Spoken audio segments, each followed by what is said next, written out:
Welcome to Studio D on the campus of the University of Oklahoma. This is Sooner Sports Pad. Now here's your host, Courtney Boggs. That's right, Sooner Nation. It's Monday night, and you know what that means. It's time for Sooner Sports Pad Live. I'm your host, Courtney Boggs, alongside the lovely Blakely Durham. Thank you. And the cheesy yet adorable Carson Williams. And don't let your ears deceive you, folks. That's not a sound machine.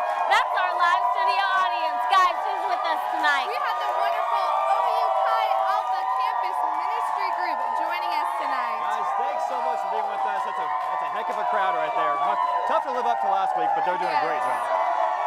And we also have two Sooner sweethearts in studio tonight. OU Volleyball's Catherine Cheek and Valerie Woody are joining us, and we'll talk to them later in the show. And in face-off, Carson and I will talk about the epic coaching matchup of Stoops versus Snyder this weekend. And you know, there's nothing quite like the Texas State Fair in the second Saturday in October. We'll take a deeper look at that later on in the show. And OU football took on the Texas Longhorns in the Cotton Bowl on Saturday. We asked for a Red River showdown, and a showdown is what we got. Probably one of the wildest college football games I have seen in a long time. There were some great moments. There were some ridiculous moments. There were some downright nerve-wracking moments. Yes. But the Sooners finished out on top. Quarterback Baker Mayfield looked more like himself, throwing for 390 yards and 3 touchdowns, while the deadly offensive duo of Samaje Perine and Dede Westbrook combined for over 400 yards.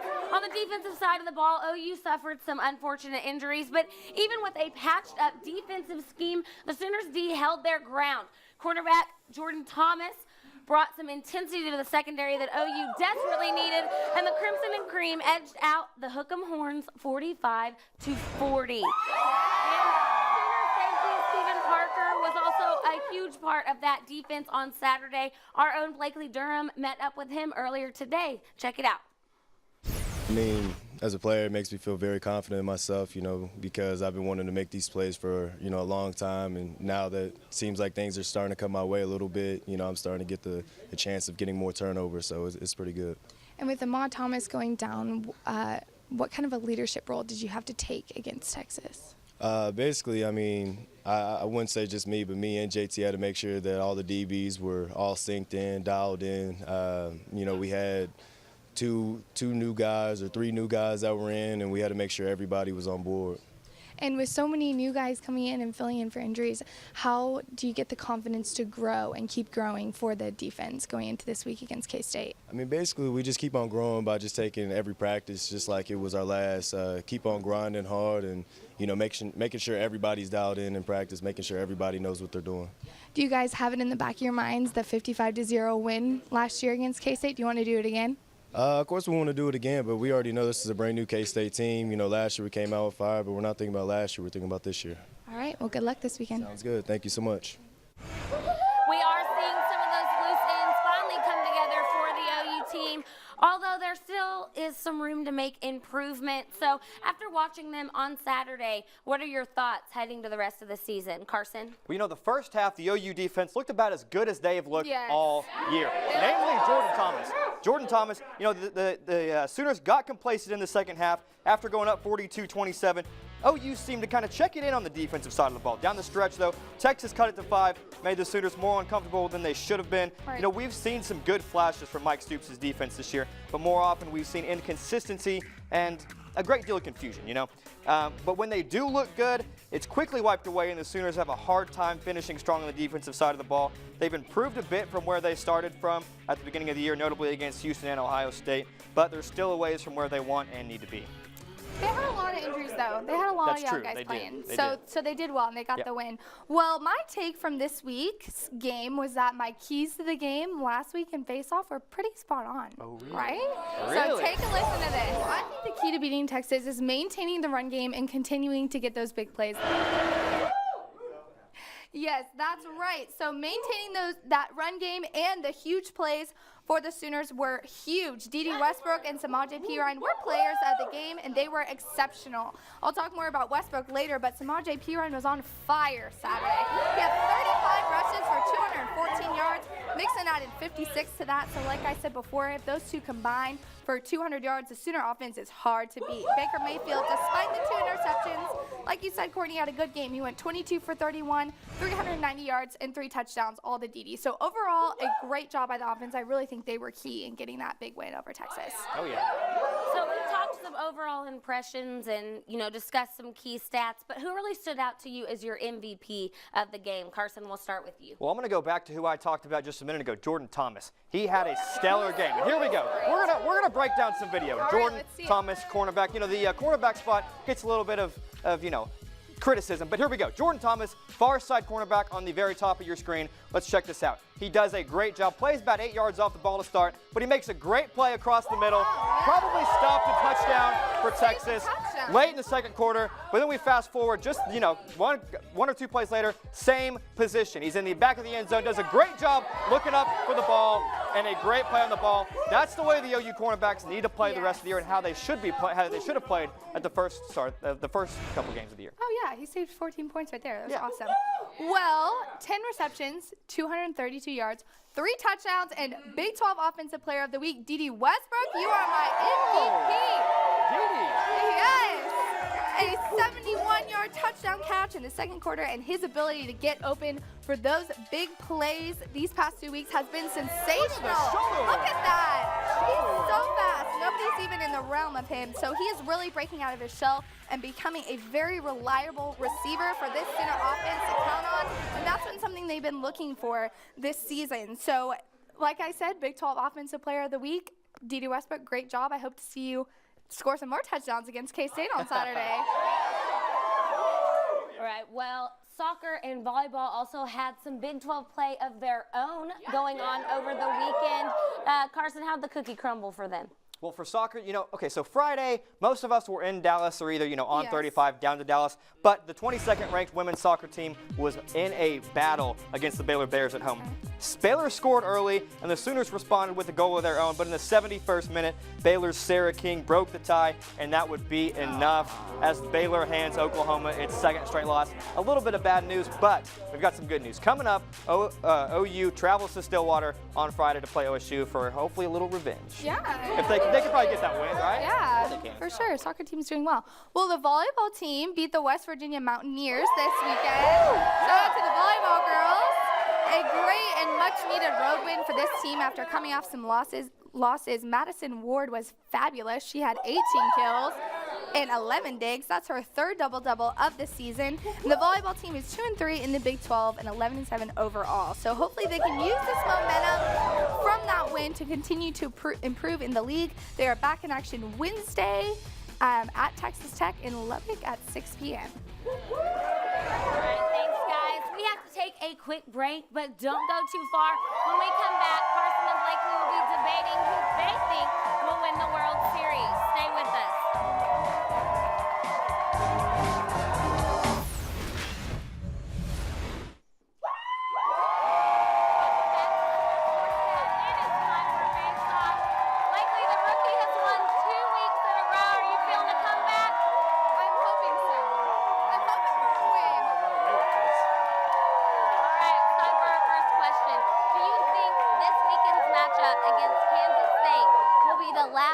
Bob Stoops and Bill Snyder go head-to-head? Well, I think this might be the last time that Snoops and Snyder coach one against each other. Or one another. I know, but Bill Snyder's pushing 80. I mean, good for him. He is fantastic. And I'm so happy that he's healthy enough and still good enough to be able to coach like that. But he has to retire at some point. I mean, he really has to. So I think this might be the last year. K-State has struggled a little bit in the league these past couple of years. They're doing okay right now, but they're not great. So I think maybe after this season, it's time for Snyder to take a step down and let a new coach come in and build a new coaching era for the Wildcats. But he will always be one of the greatest. No disrespect whatsoever. Okay. Well, I'll tell you what. Bill Snyder belongs on a college football field. Am I right? Does he not?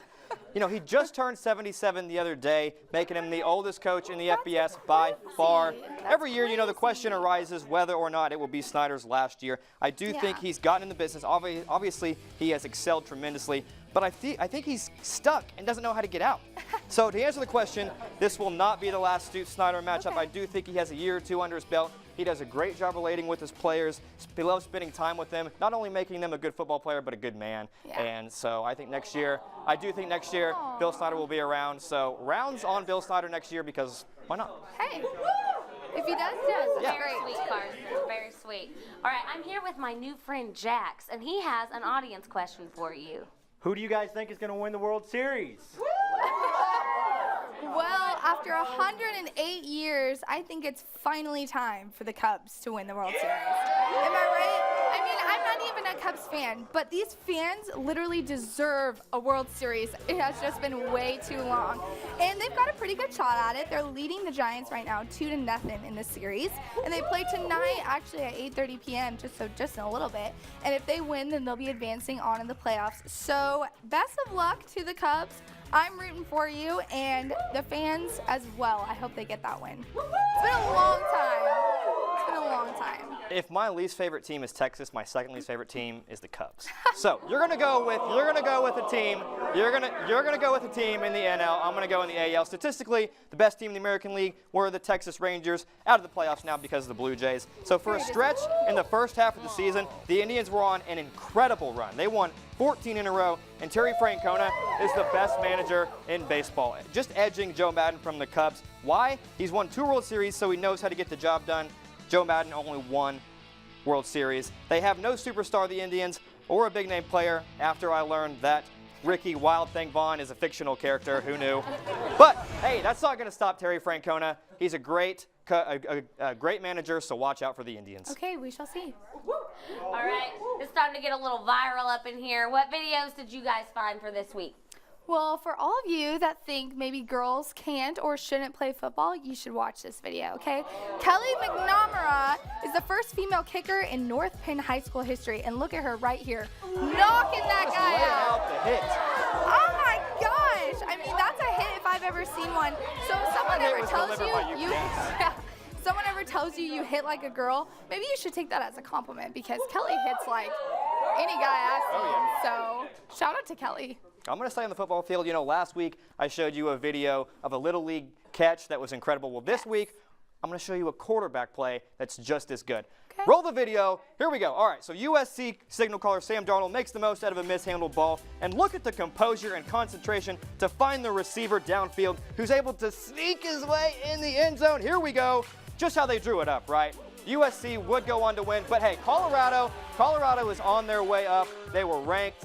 They are, you know, one of those programs who's on the way up after having a little drop off. So shout out to my man Joel Klatt. I don't know. Kelly was cooler than that. Just in my opinion. We'll see. Pretty sure dropping the snap's a party foul, just saying. But he scored the touchdown. All right, it is time to vote. Okay, audience, cheer the loudest for who you think won and use your little faces. Okay? Give it up if you think it was Carson. Ooh, I think somebody's going to lose this week. Hey, 2 and 1's better than 1 Ouch. and 2. Give it up if you think it was Blakely. Yeah! Yes! Get your first win. I did it! Hands down, giving this one to Blakely.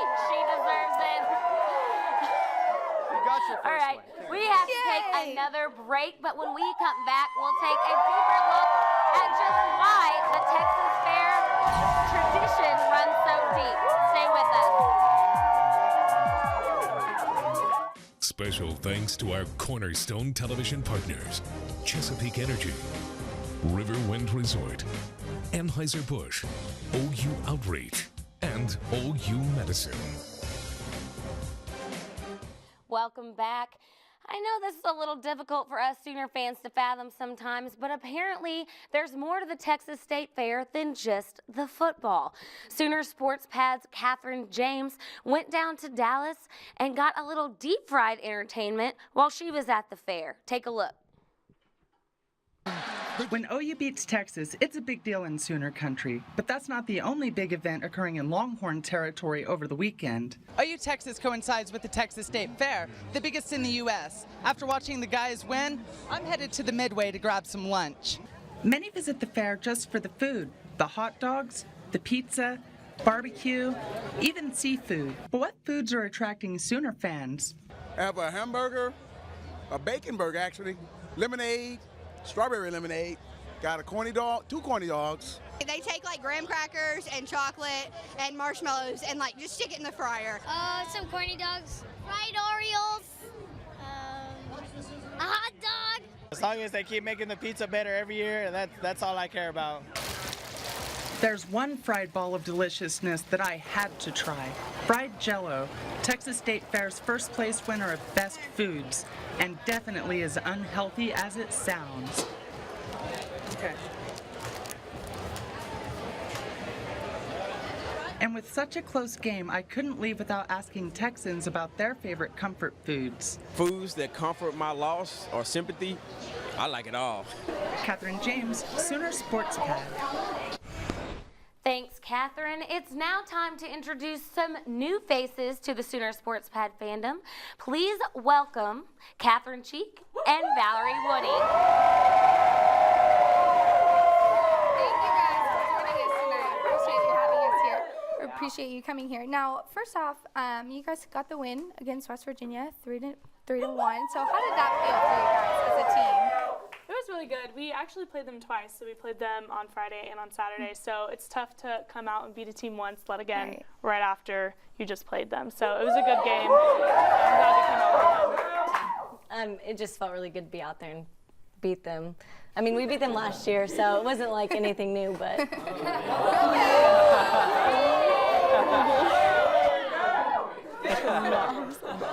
So last year was your freshman year. What did you learn, or kind of what jump do you think you guys made after that season and, it coming into this year?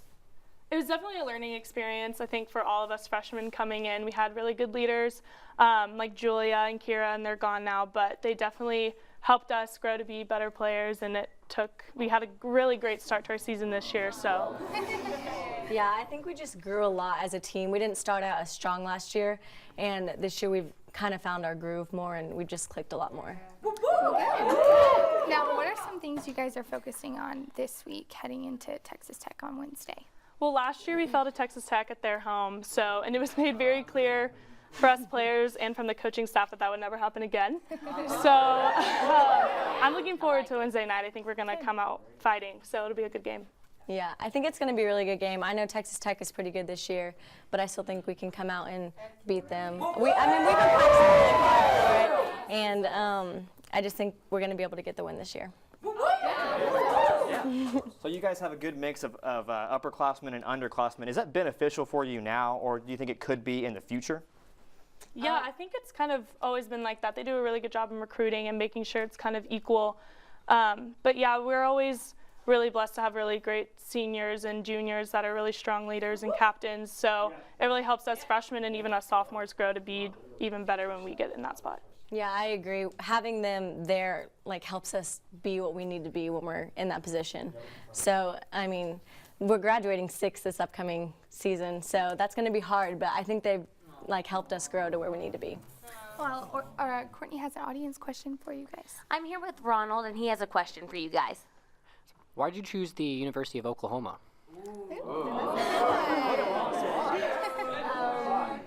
I chose Oklahoma because when I first came here, it was kind of like a big family. Santi's kind of just like a big teddy bear, and you get to know everyone. And it's really fun being here. It's a great university. Sports is super important, obviously. It's just a fun atmosphere to be in. So that's one of the reasons I chose here. Yeah, I agree. It's close to where I'm from originally, so there's a lot of family and friends that were already up here, and Santi's a great coach, and the coaching staff is just really great and pulled you right in, and the campus is beautiful, and the classes are great, so it was kind of a perfect. So overall, great and perfect choice. All right, we'll be right back. Go refill your sweet tea. Dynamic Duos is up next.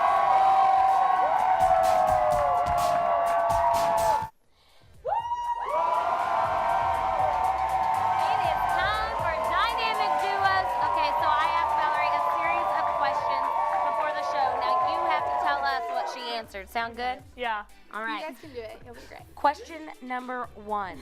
What is Valerie's pregame ritual? A, karaoke. B, stick her hands in her armpits and then smell them.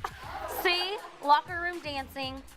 Or D, spin around 3 times and then hit the ground as hard as she can? I'm gonna go with C, locker room dancing. Locker room dancing? Okay, let's see. Good job, guys. 1 for 1. All right, question number 2. If Valerie were a cookie, what kind would she be? A, pumpkin spice. B, chocolate chip. C, double fudge. Or D, Oreos. Audience, what do you think? I don't know. I'm gonna go with D, Oreos. Oreos? Okay, let's see. Oh! You got the chocolate part right. All right, question number 3. Who is Valerie's celebrity crush? A, Zac Efron. B, Gerard Butler. C, Liam Hemsworth. Or D, Sam Bradford. It's Gerard Butler. She got that one pretty quick. Pretty quick. All right, and question number 4. What can Valerie not leave home without? A, her chapstick. B, an extra pair of socks. C, her wallet. Or D, her cell phone. Yeah, D, her cell phone. Cell phone? Let's see. Yes! 3 for 4. Not bad. Okay. Well, thank you very much for playing, guys. You did great. That's all the time we have for you today. Make sure to be here at the same time, same place next Monday. Follow us on Instagram and Twitter, Sooner Sports Pad. See ya!